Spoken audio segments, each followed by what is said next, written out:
بلغ العلا بكماله كشف الدجى بجماله حسنت جميع خصاله صلوا عليه وآله اللهم صل على سيدنا محمد وعلى آل سيدنا ومولانا محمد ഉള്ളി ചുകന്ന വെള്ള നിറം നബി നീണ്ടവരല്ല അറിവീൻ അല്ല കുറി അവർ നല്ല തടിമുഖം വട്ടനിലാവേ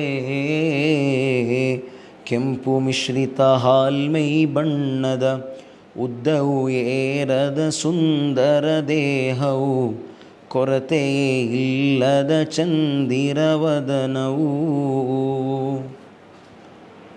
ಇವತ್ತು ಪೈಗಂಬರ್ ಸಲ್ಲಲ್ಲಾಹು ಅಲೈಹಿ ವಸಲ್ಲಮರ ಶರೀರ, ಪೈಗಂಬರ್ ಸಲ್ಲಲ್ಲಾಹು ಅಲೈಹಿ ವಸಲ್ಲಮರ ಹಣೆ ಮತ್ತು ಗಲ್ಲ, ಮುಖ, ನಡೆತ, ಈ ರೀತಿಯಾದಂತಹ ಬಾಯಿ, ಧ್ವನಿ, ಮಾತು, ಕಣ್ಣುಗಳು, ಮೂಗು, ಈ ರೀತಿಯಾದ ಪೈಗಂಬರ್ ಸಲ್ಲಲ್ಲಾಹು ಅಲೈಹಿ ವಸಲ್ಲಮರ ಕುರಿತಿರುವ ವಿಶೇಷತೆಗಳನ್ನು ನಾವಿಂದು ಚರ್ಚಿಸೋಣ.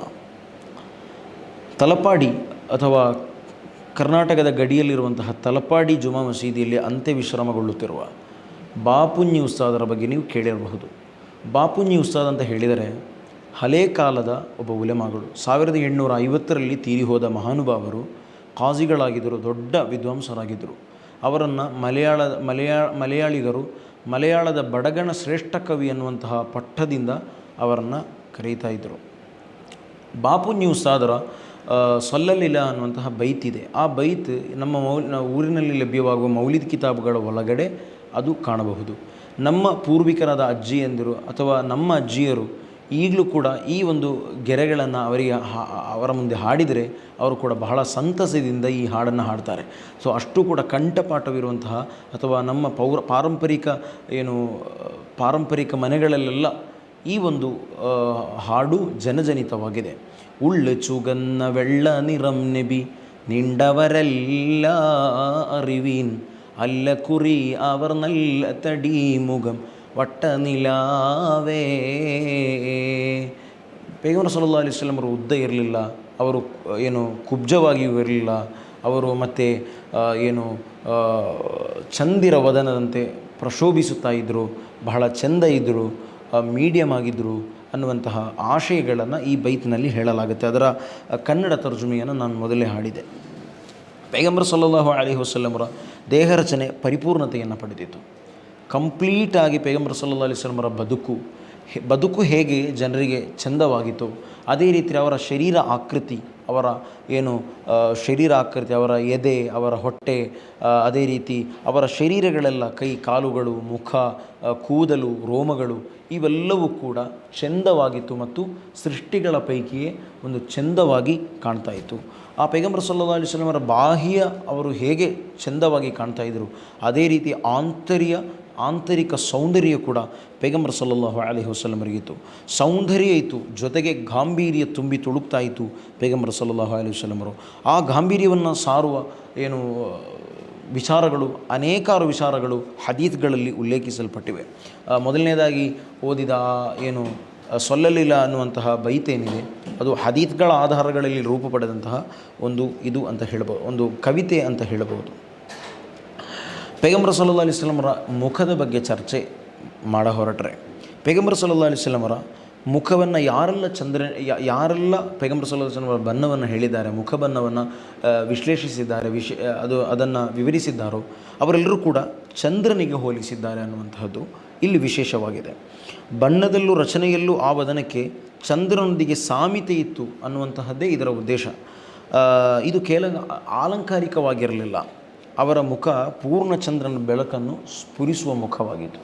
ಪ್ರಕಾಶಕ್ಕೆ ಸಮಾನವಾದ ಹೊಳಪಾದ ಅವರ ಹಣೆ ಮತ್ತು ಗಲ್ಲದಲ್ಲಿ ಕಾಣಬಹುದಿತ್ತು. ಜಾಬಿರ್ ರದಿಯಲ್ಲಾಹು ಅನ್ಹು ಪೈಗಂಬರ್ ಸಲ್ಲಲ್ಲಾಹು ಅಲೈಹಿ ವಸಲ್ಲಮರ ಒಬ್ಬ ಖಾದಿಮಾಗಿರುವವರು. ಅವರು ಹೇಳುವಂತಹ ಮಾತು, ಒಂದು ಹುಣ್ಣಿಮೆಯ ದಿನ ಕೆಂಪು ವಸ್ತ್ರ ಧರಿಸಿ ಪೈಗಂಬರ್ ಸಲ್ಲಲ್ಲಾಹು ಅಲೈಹಿ ವಸಲ್ಲಮರು ಬಂದರು. ನಾನು ಅವರ ಮುಖಕ್ಕೂ ಚಂದ್ರನಕ್ಕೂ ಅನೇಕ ಸಲ ನೋಡಿದೆ, ಚಂದ್ರನನ್ನು ನೋಡಿದೆ. ಆದರೆ ಅವರ ಮುಖಕ್ಕೂ ಅನೇಕ ಸಲ ನೋಡಿದೆನು. ಆದರೆ ಅಲ್ಲಾಹನ ಸತ್ಯ, ಚಂದ್ರನಿಗಿಂತ ಹೊಳಪು ಅವರ ಮುಖದಲ್ಲಿತ್ತು, ಪೈಗಂಬರ್ ಸಲ್ಲಲ್ಲಾಹು ಅಲೈಹಿ ವಸಲ್ಲಂ ಮುಖದಲ್ಲಿತ್ತು ಅನ್ನುವಂತಹ ಮಾತು. ಅವರ ಮುಖದಲ್ಲಿ ಸೂರ್ಯಕಿರಣ ಹೊಮ್ಮುತ್ತಿತ್ತು ಎಂದು ಅಬೂ ಹುರೈರ ರದಿಯಲ್ಲಾಹು ಅನ್ಹು ಹೇಳ್ತಾರೆ. ಅದೇ ರೀತಿ ನಬಿಯವರ ಮುಖ ಖಡ್ಗದಂತೆ ಹೊಳೆಯುತ್ತಿತ್ತೆ ಎಂಬ ಪ್ರಶ್ನೆ ಒಂದು ಕೇಳಲಾಗುತ್ತೆ. ಆಗ ಪೂರ್ಣ ಚಂದ್ರನಂತೆ ಹೊಳೆಯುತ್ತಿತ್ತು ಎಂದು ಬರಾ ರದಿಯಲ್ಲಾಹು ಅನ್ಹು ಹೇಳ್ತಾರೆ. ಪ್ರವಾದಿ ಸಲ್ಲಲ್ಲಾಹು ಅಲೈಹಿ ವಸಲ್ಲಂ ಮುಖವು ಚಂದ್ರನಂತೆ ಸಂಪೂರ್ಣ ವೃತ್ತಾಕಾರವಲ್ಲ, ಮೇಲಿನ ಭಾಗ ಸ್ವಲ್ಪ ಉದ್ದವಾಗಿತ್ತು.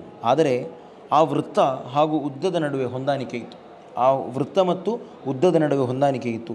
ಸೌಂದರ್ಯ ತುಂಬಿ ತುಳುಕುವ ದುಂಡು ಮುಖವೆಂದು ಯಜೀದುಲ್ ಫಾರಿಸ್ ರಹಮತುಲ್ಲಾಹಿ ಅಲೈಹಿ ರಲಿಯಲ್ಲಾಹು ಅನ್ರವರು ಆ ಮುಖವನ್ನು ವರ್ಣಿಸುವುದಾಗಿ ಕಾಣಬಹುದು. ಆ ವದನವು ಪ್ರಕಾಶಮಯವಾಗಿದೆ, ಆದರೆ ಭಾವನೆಗಳು ವ್ಯತ್ಯಾಸಗೊಳ್ಳುವಾಗ ಮುಖದ ವರ್ಣನೆಗಳಲ್ಲಿ ವ್ಯತ್ಯಾಸವಾಗ್ತಾ ಇತ್ತು. ಖುಷಿಯಲ್ಲಿದ್ದರೆ ಹೆಚ್ಚು ಪ್ರಕಾಶಿಸುವುದು, ಕೋಪ ಬಂದರೆ ಕೆಂಪು ಬಣ್ಣಕ್ಕೆ ತಿರುಗ್ತಾ ಇದ್ದರು. ಪೈಗಂಬರ್ ಸಲ್ಲಲ್ಲಾಹು ಅಲೈಹಿ ವಸಲ್ಲಮರ ಹಣೆ ಮತ್ತು ಆ ಗಲ್ಲಗಳ ಕುರಿತು ಹೇಳುವಾಗ ಅದೊಂದು ವಿಶಾಲವಾಗಿತ್ತು. ಜನರ ನಡಿ ಇರುವಾಗ ಅದೊಂದು ಪ್ರಕಾಶವಾಗಿ ತೋರ್ತಾ ಇತ್ತು. ಅಗಲವಾದ ಆದರೆ ಮೃದುವಾದ ಗಲ್ಲಗಳು ದಪ್ಪ ಹಾಗೂ ತೆಳ್ಳಗಿರುವಂತೆ ಕಾಣ್ತಾ ಇರಲಿಲ್ಲ. ನಮಾಜಿನ ಕೊನೆಯಲ್ಲಿ ಸಲಾಂ ಹೇಳುವಾಗ ಬೆಳ್ಳಗಿನ ಗಲ್ಲವನ್ನು ಹಿಂದೆ ಕುಳಿತವರು ಗಮನಿಸುವರು. ದೇಹದ ಭಾಗಗಳ ಪೈಕಿ ಕೇವಲ ಗಲ್ಲವನ್ನು ನೋಡುವಾಗಲೇ ಆ ಅದ್ಭುತ ಸೌಂದರ್ಯ ಬಹಿರಂಗಗೊಳ್ಳುತ್ತಿತ್ತು. ಸಾಮಾನ್ಯವಾಗಿ ಕೇವಲ ಜನರ ಗಲ್ಲದ ಮೇಲೆ ಕಾಣುವ ಉಬ್ಬು ತಗ್ಗುಗಳು ಅವರಲ್ಲಿ ಕಾಣ್ತಾ ಇರಲಿಲ್ಲ. ಅರಬ್ಬರ ನಡುವೆ ಅಂತಹ ರೂಪಕ್ಕೆ ಹೊಸ ಸೌಂದರ್ಯ ಜಾಸ್ತಿ. ಯಾವುದು ಈ ಒಂದು ರೂಪ ಏನಿದೆ ಇದಕ್ಕೆ ಸೌಂದರ್ಯ ಜಾಸ್ತಿ ಇತ್ತು ಅರಬ್ಬರಲ್ಲಿ. ಇನ್ನು ಪೈಗಂಬರ್ ಸಲ್ಲಲ್ಲಾಹು ಅಲೈಹಿ ವಸಲ್ಲಂ ಮೂಗು ಹೇಗಿತ್ತು ಅಂತ ಹೇಳಿದರೆ ತುಸು ಉದ್ದವಾಗಿತ್ತು. ದೂರದಿಂದ ಉದ್ದ ಮೂಗಿನವರಂತೆ ಕಾಣ್ತಾ ಇದ್ದರು. ಆದರೆ ಸಾಮಾನ್ಯವಾಗಿ ಮೂಗಿನ ಮೇಲ್ಭಾಗವು ಉದ್ದವಿರುತ್ತದೆ. ಆದರೆ ಪೈಗಂಬರ್ ಸಲ್ಲಲ್ಲಾಹು ಅಲೈಹಿ ವಸಲ್ಲಂ ಅವರ ಮೂಗಿನ ಕೆಳಭಾಗವು ಉದ್ದವಾಗಿತ್ತು, ಅದರ ತುದಿಯು ಸ್ವಲ್ಪ ತೆಳುವಾಗಿತ್ತು. ಮಧ್ಯದ ಸಣ್ಣ ಉಬ್ಬು ಮತ್ತು ಅದರ ಹೊಳಪು ಮುಖದ ಘನತೆಯನ್ನು ಹೆಚ್ಚಿಸ್ತಾ ಇತ್ತು. ಇದು ಪೈಗಂಬರ್ ಸಲ್ಲಲ್ಲಾಹು ಅಲೈಹಿ ವಸಲ್ಲಂ ಅವರ ಮೂಗು. ಅದೇ ರೀತಿ ಕಣ್ಣುಗಳು ಅಂತ ಹೇಳಿದರೆ ಪೈಗಂಬರ್ ಸಲ್ಲಲ್ಲಾಹು ಅಲೈಹಿ ವಸಲ್ಲಂ ಅವರದ್ದು ಈ ಕೃಷ್ಣಮಣಿ ಬಹಳ ಕಪ್ಪು ಆಗಿರುವಂತಹ ಕೃಷ್ಣಮಣಿ. ಈ ಬಿಳಿ ಏನಿದೆ ಇದರಲ್ಲಿ ಕೆಂಪು ಮಿಶ್ರಣ ಇತ್ತು. ಹಾಗಾಗಿ ಈ ಕೆಂಪು ಮಿಶ್ರಣ ಇರುವಾಗಲೇ ಕೂಡ ಈ ಕೃಷ್ಣಮಣಿ ಏನು ಈ ಸುರುಮದ ಇದಿರುತ್ತಲ್ವ ಕಾಡಿಗೆ, ಅದರ ಒಂದು ಕಪ್ಪು ಅದಕ್ಕಿತ್ತು. ಸೊ ಅದು ಹೊಳೆಯುತ್ತಾ ಇತ್ತು, ಬಹಳ ಅದ್ಭುತವಾಗಿ ಅದು ಕಾಣ್ತಾ ಇತ್ತು. ಏನು ತೆಳುವಾದ ಹಾಗೂ ಉದ್ದವಿರುವ ಸದಾ ಕಾಡಿಗೆ ಕಪ್ಪು ಬಣ್ಣವಿರುವ ಅವರ ಕಣ್ಣಿನ ರೆಪ್ಪೆಗಳು ಅದು ಹಾಗಿತ್ತು. ಕಣ್ಣಿನ ಶಂಕುಗಳಿಗೆ ಕೆಂಪು ಬಣ್ಣವಿತ್ತು. ರೋಮ ತುಂಬಿದ ದಪ್ಪವಾದ ನೀಳವಾಗಿತ್ತು ದಪ್ಪವಾಗಿತ್ತು ಹುಬ್ಬು. ಸೂಕ್ಷ್ಮವಾಗಿ ನೋಡಿದರೆ ಹುಬ್ಬುಗಳ ಎಡೆಯಲ್ಲಿ ಸಣ್ಣ ಕವಲಿನಲ್ಲಿ ಬೆಳ್ಳಿಯ ಮಿನುಗು ಕಾಣಬಹುದು. ಹನೆಯ ಹೊಳಪು ಅಲ್ಲಿ ಪ್ರತಿಬಿಂಬವಾಗುವಂತೆ ತೋರುತ್ತಿತ್ತು. ದೂರದಿಂದ ನೋಡುವಾಗ ಎರಡು ಹುಬ್ಬುಗಳು ಒಂದಾಗಿ ತೆಳುವಾದ ಒಂದು ರೇಖೆಯಂತೆ ಕಾಣ್ತಾ ಇದ್ದವು. ಹತ್ತಿರದಿಂದ ನೋಡಿದರೆ ಕಪ್ಪಗಿನ ಹುಬ್ಬುಗಳ ಮಧ್ಯೆ ಇರುವ ಕವಲು ಸ್ಪಷ್ಟವಾಗುವುದು. ಅಲ್ಲೊಂದು ತೆಳುವಾದ ನರವಿದೆ. ಕೋಪ ಬಂದಾಗ ಅದು ಕೆಂಪಾಗುತ್ತದೆ.